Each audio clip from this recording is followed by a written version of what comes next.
it can be a lonely journey.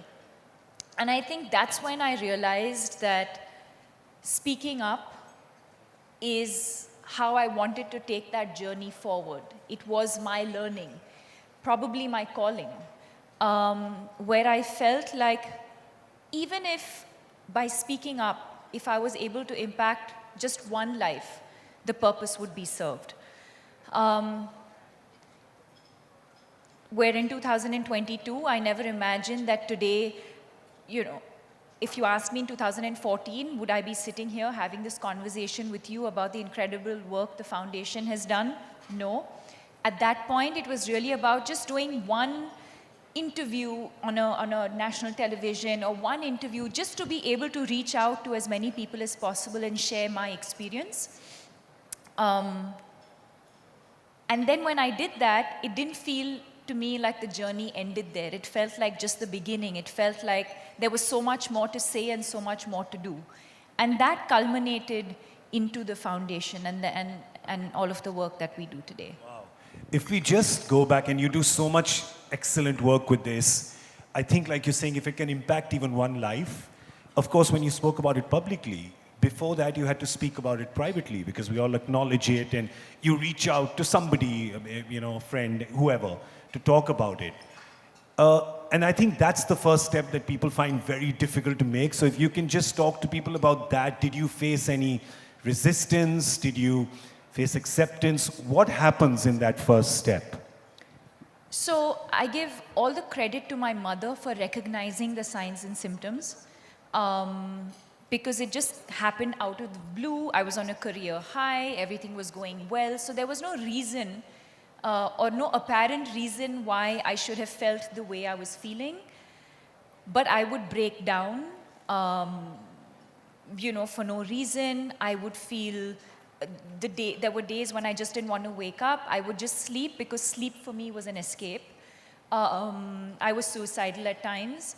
And so having to deal with all of that, and when my parents live in Bangalore, and every time they sort of visited me, even now when they visit me, I always put on a brave front, like everything is okay, and you always want to show your parents that you're fine, and so I was doing one of those things of like, I'm fine, until, they were leaving one day, they were going back to Bangalore, and I broke down, and my mother asked me the usual hygiene questions like, is it a boyfriend? Is it someone at work? Has something happened? And I just didn't have answers. It was none of these things. And it just came from a really empty, hollow place. And she knew instantly. And I think that for me was God sent. And I really hope, and I think that's one of the reasons why I set up the foundation, for us to be able to create that awareness, to be sensitive to the people around us, to look around us. If someone's feeling low, don't just pat them on the back and say, hey, you know what, it's going to be okay, or, hey, you'll be fine. Or just listen to this music or play some upbeat music and think that everything's going to be okay. If you feel, and this is for everyone in this room, if you feel for a prolonged period of time, which is more than 3 weeks, if you feel a feeling of low or sadness, it is recommended that you see a psychiatrist or at least see a counselor. And my theory is always, I'd rather be overcautious than not. It's the same way when you have, a stomach bug, or, you go and see a general practitioner. You can also go and see a general practitioner. That's one of the things that we do. We're capacity building for our country because we do not have enough mental health professionals to serve the 1.3, 1.4 billion people. So one of the things that we do is capacity building by educating general practitioners.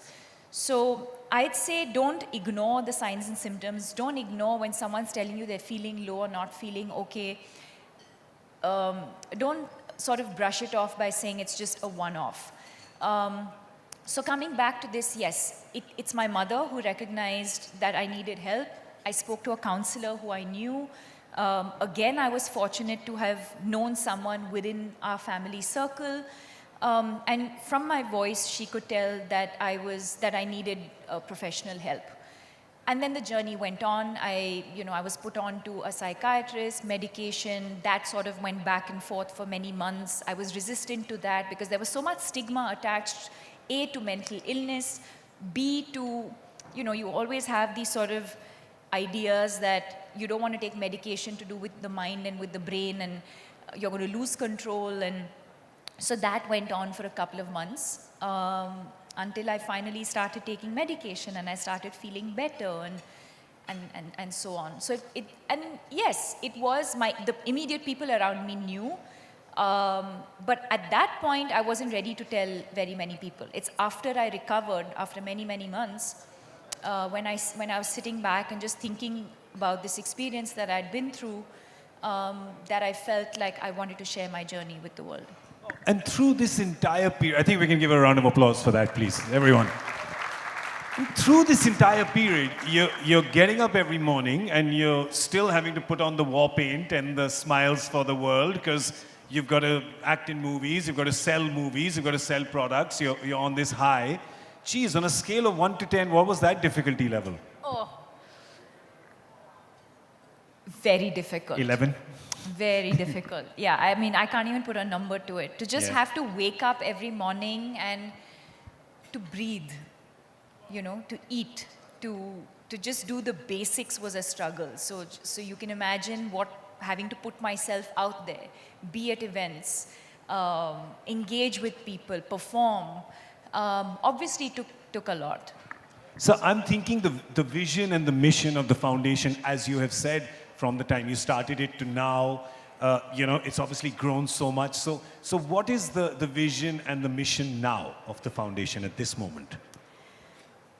It is to give hope, because like I said earlier, it can be a lonely journey.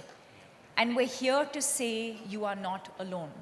We're here to say we're in this together. When I say we, I mean us, those who experience mental illness, our caregivers, because we believe that they're an equally important part of this journey, and society and community at large. And so giving hope to every person experiencing stress, anxiety, and depression, and to let you know that we're not alone. And it stemmed from the one line, which was, when I put my mind to it, I said, I don't want even one life to be lost because of mental illness. Wow, beautiful. You did this, that you started this, and it's truly helping people. Every day. There's not a day that goes by when a person doesn't come up to me and talk about an interview that I did, or something that they read or something that they saw that prompted them to seek help, or encouraged them to tell someone they know to seek help, that they felt better, that they're on the journey to recovery. And each one of us in the foundation experience that on a daily basis. There's somebody or the other who'll always acknowledge the work that we've done. And that for us is the most fulfilling part. We can have numbers on a slide and talk about how many lives we want to impact in the next 5 or 10 years. Those are all long-term goals. But it is those everyday moments when you meet someone, when they say we saw an interview, or we saw this post on social media, or there was this one kid who came and said, I couldn't explain to my parents, I wanted to seek help, but I couldn't explain to my parents what I was going through. And I made them sit down and watch your interview. And after they watched your interview, they understood what I was going through, and they allowed me to go and see a psychiatrist. Those are the moments we live for. That's absolutely beautiful. That really is.